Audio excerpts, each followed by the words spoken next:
Sahabat firman, pernahkah Anda mengalami dikritik orang ketika berbuat baik?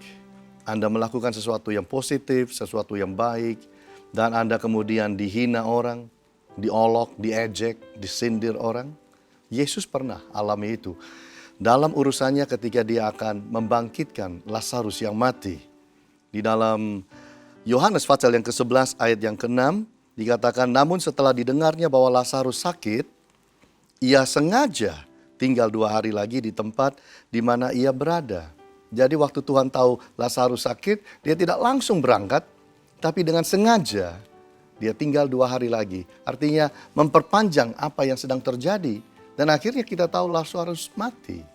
Dan ketika Lazarus mati dan Yesus mau berangkat, Thomas berkata begini di dalam ayat 16. Marilah kita pergi juga untuk mati bersama-sama dengan dia. Satu ejekan, satu olokan, satu sindiran seorang murid kepada seorang guru.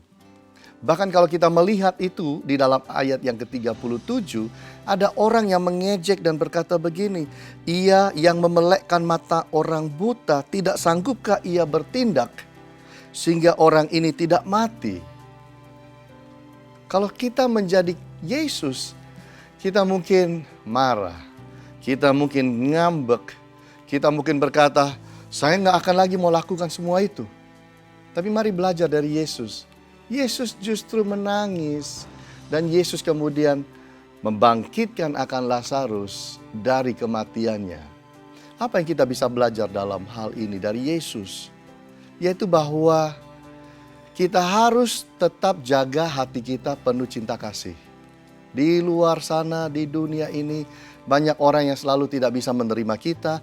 Banyak orang yang selalu bisa menghujat kita, menusuk kita dari belakang, menghakimi kita, mengkritik kita, menghina kita. Kalau kita berbuat baik, kita lakukan saja perbuatan-perbuatan baik kita itu, tanpa harus menghiraukan akan apa yang mereka ucapkan dan katakan kepada kita. Mari belajar di dalam diri ini supaya tidak gampang pahit hati. Supaya dalam hidup saudara dan saya, apa yang manis, buah kehidupan yang manis, buah hati yang manis, itu bisa keluar dari hidup kita dan bisa menjadi berkat. Kita mengucap syukur, kita belajar sebuah hati yang baik dari Yesus Kristus. Itu sebabnya mari dalam hidup saudara dan saya, kita jaga hati kita jaga kasih kita jaga jangan pahit, dan kita tetap berbuat baik. Tuhan Yesus menyertai berkati kita semua. Amin.